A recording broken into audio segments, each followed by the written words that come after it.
et bienvenue pour ce nouveau numéro de l'Actu Bourse, le magazine des tendances de marché et des sociétés cotées. Et j'ai le plaisir d'accueillir aujourd'hui sur le plateau Pascal Béglin, PDG de Streamwide. Bonjour Pascal. Bonjour.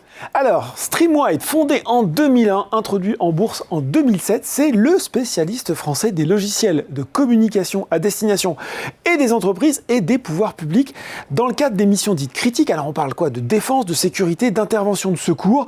Et il faut préciser, Pascal, que votre technologie, elle était utilisée par les forces de sécurité intérieure avec des dizaines de milliers d'agents sur le terrain. C'était lors des Jeux Olympiques l'année dernière à Paris. Un beau défi relevé. Bon, ça c'est une présentation, je vais dire, très synthétique de votre société. Mais justement, est-ce qu'on peut, en préambule, revenir avec vous sur l'activité précise de Streamwide et son positionnement sur le marché français et européen? Bien sûr. Donc vous voyez ce que c'est qu'un talkie-walkie? Oui, a priori, oui. Donc un talkie-walkie, c'est ce qu'utilisent les pompiers, les policiers, les gendarmes pour communiquer. Et ces talkie-walkie, tels qu'ils les ont aujourd'hui, en fait, c'est de la 2G. Et c'est une 2G propriétaire. D'accord. C'est-à-dire qu'elle fait juste de la voix et des messages. Et à l'époque de la 5G, ça semble un peu limité. Exactement. Ils ont juste 30 ans de retard. Ouais. Donc, on les fait passer, en fait, de la 2G à la 5G. D'accord. En utilisant les standards du marché. Et donc, notre système a deux types de marchés. Le premier marché, c'est ce qu'on appelle le mission critique. Oui. Mission critique, ça veut dire que si le système ne marche pas, quelqu'un peut mourir. Oui. On voit tout de suite l'aspect critique, là. C'est bien critique. Oui. Et business critique, c'est si ça ne marche pas, personne ne meurt, mais le business souffre sérieusement. Et on peut perdre beaucoup d'argent. Et on peut perdre beaucoup d'argent. D'accord. Par exemple, on a des clients qui sont dans le domaine du transport. Oui. Donc, si un avion reste très longtemps au sol parce qu'il a été la communication mal passée sur un aéroport, oui, ça peut coûter des dizaines de milliers d'euros par minute. Vous multipliez par le nombre d'avions. Oui. On voit Air France, c'est un de nos clients. Bon, et justement, sur votre positionnement alors, sur le marché français, sur le marché européen, il y a de la concurrence sur ce type de secteur, Pascal? Alors, il y a de la concurrence. J'imagine assez facilement. Mais on est, grâce au ministère de l'Intérieur français, oui, qui a été précurseur en la matière, on est les premiers à avoir fait un énorme déploiement, en l'occurrence 200 000 policiers gendarmes, et avoir démontré que la solution marchait correctement, était robuste, fiable, et donnait évidemment beaucoup plus de fonctionnalités que les anciens systèmes de talkie-walkie, entre guillemets, 2G. Oui. Alors, comment s'est passé le développement de Streamwide sur les dernières années? Et même si vous l'avez un peu dit, quels ont été finalement vos principaux moteurs de croissance? Alors, les principaux moteurs de croissance sont tout ce qui est service de secours. Oui. Donc, je viens de parler du ministère de l'Intérieur. Et tout ce qui est industrie. Donc, industrie, c'est la chimie, c'est le transport, j'en ai parlé, les mines, tout ce qui est produits pétroliers, donc des raffineries. Partout où la communication est importante pour sauver des vies humaines ou pour avoir un business qui potentiellement peut perdre beaucoup d'argent si on n'anticipe pas le problème. Pour vous donner un exemple concret, on est dans les centrales nucléaires. Ah oui.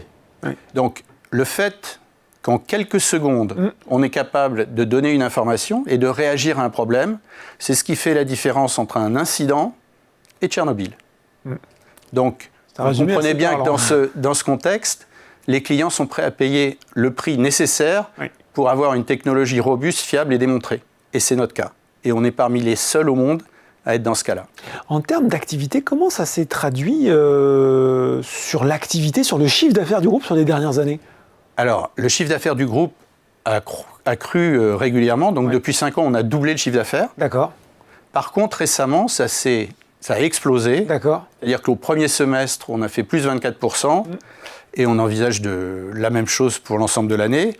Et ça, c'est en grande partie grâce à la vitrine que nous a offert le ministère de l'Intérieur pour les Jeux Olympiques. C'est une vitrine internationale qui a conduit beaucoup d'acteurs dans le monde entier à venir nous voir et à dire finalement, c'est pas mal, votre truc, ça marche, on va le prendre. Bon, vous m'avez tendu une perche pour transition parfaite, puisque l'actualité la plus récente, et pas des moindres pour Streamwide, c'est l'annonce de cet accord historique avec AT&T, c'est juste le premier opérateur mondial de télécommunications, qui vous a choisi pour fournir l'application critique de nouvelle génération de FirstNet, il va falloir nous expliquer ce que c'est, destinée à la sécurité publique aux États-Unis.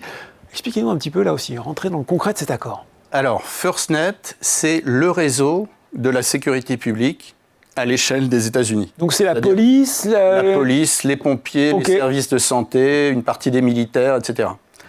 Donc, ce service est assuré par AT&T, c'est sur le réseau AT&T. Il comprend 30 000 organisations. Donc, c'est par exemple la police de New York, les pompiers de New York, c'est le FBI, c'est tout un tas d'agences de ce type qui sont clientes de FirstNet. Et donc, on est en train de parler de millions d'utilisateurs potentiels. Bon, comment ça va se déployer concrètement? Peut-être c'est encore trop tôt pour le dire. Alors non, pas du tout. On a déployé 3 centres informatiques aux États-Unis, un dans le New Jersey, où on a d'ailleurs notre filiale américaine, un dans le Texas, et un dans l'État de Washington. Et ces centres informatiques fournissent en SaaS le service à FirstNet et AT&T.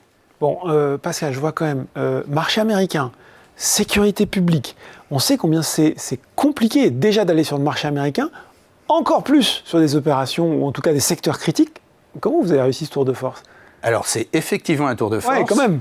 Parce que notre marché est un marché où tous les pays, absolument tous, sont protectionnistes. La France en premier, elle veut des solutions souveraines, elle veut impérativement avoir des solutions qu'elle contrôle complètement. Mais les Américains sont pragmatiques. C'est-à-dire qu'à partir d'un certain décalage entre les solutions qu'ils pourraient avoir localement et les solutions étrangères, en l'occurrence la nôtre, eh ben, si ce décalage est important, ils vont venir chercher les solutions étrangères.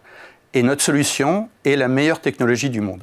Bon, voilà, simple finalement comme explication. C'est très simple, et donc et le fait qu'il nous ait choisis est la consécration du fait qu'on est effectivement la meilleure technologie au monde. Alors j'allais le dire, vous avez parlé de cette super vitrine des Jeux Olympiques, ça c'est aussi une sacrée signature. Qu'est-ce que vous imaginez comme retombée à moyen-long terme sur cet accord? Alors, la vitrine des Jeux Olympiques a déjà eu des retombées. Comme je vous le disais, on a beaucoup d'appels entrants de clients d'un peu partout dans le monde qui disent bah, « finalement, vous avez prouvé que ça marchait. Nous, on était un peu frileux avant parce que quand la vie des hommes et des femmes est en jeu, c'est compliqué de changer de technologie, en plus pour une petite entreprise comme la nôtre. » Mais maintenant que vous l'avez prouvé, ça nous intéresse vraiment parce que de toute façon, on sait que les anciennes technologies sont destinées à disparaître, quoi qu'il arrive. En dehors du fait qu'elles sont moins performantes que les nouvelles technologies. Et donc, à partir de là, on a déjà eu cet élan qui a été donné, mais le fait que AT&T nous choisisse, FirstNet nous choisisse, avec, comme vous le disiez, un véritable tour de force, plus personne ne doute. Il n'y a plus de questions. Là. Il n'y a plus de questions. La messe est dite. Bon, il faut qu'on parle un petit peu des chiffres, on les a déjà évoqués. Sur le premier semestre, croissance de 24% pour le chiffre d'affaires consolidé à 11,5 millions d'euros, plus 51% pour le résultat opérationnel courant. Il a bien démarré cet exercice 2025. Comment vous voyez s'écrire la suite? Alors la suite, pour le revenu, maintenant qu'on a une forte récurrence, notamment parce qu'on a du SaaS, et donc le SaaS, c'est des abonnements mensuels. Oui, c'est ça. Et software as a service, on rappelle pour... Exactement, software as a service. Et donc, comme on a du SaaS, on a une bonne visibilité. Donc, je peux vous dire d'ores et déjà qu'on va faire au moins 24% de croissance sur l'ensemble de l'année. Et on va bien évidemment avoir une rentabilité très forte, comme on l'a eu au premier semestre. Pourquoi? Parce que le métier d'éditeur de logiciels, c'est d'investir énormément en recherche et développement, ce qui est notre cas. On a beaucoup embauché de développeurs. Et si ce produit rencontre le marché, ce qui est notre cas, la licence vendue supplémentaire ou l'abonnement vendu supplémentaire, c'est 90% de marge. C'est que de la rentabilité. C'est que de la rentabilité. Donc la vraie question, c'est de ne pas faire de gaffe en investissant dans des choses qui ne vont pas rencontrer le marché. Mais si ça rencontre le marché, alors là, c'est le jackpot. Justement, si on regarde, vous et moi, un petit peu plus loin sur les perspectives de Streamwide, qu'est-ce que vous êtes fixé sur votre feuille de route comme les 2-3 grandes priorités sur les années à venir? Alors, la première priorité, c'est vraiment de développer notre activité aux États-Unis dans le cadre de FirstNet, c'est-à-dire de déployer le plus vite possible ce réseau et d'acquérir le plus grand nombre possible d'utilisateurs.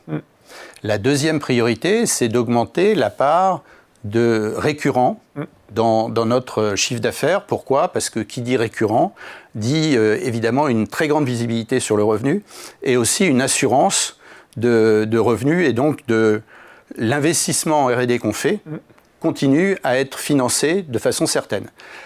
Et je reviens sur la R&D, c'est d'accentuer encore notre avance technologique. C'est-à-dire, on voit bien que c'est ça qui nous a poussés, et on va rester en tête du peloton à l'avenir. Et dernier point, c'est d'aller dans d'autres marchés que le marché américain et le marché européen, et notamment, on a de bons espoirs en Asie et au Moyen-Orient.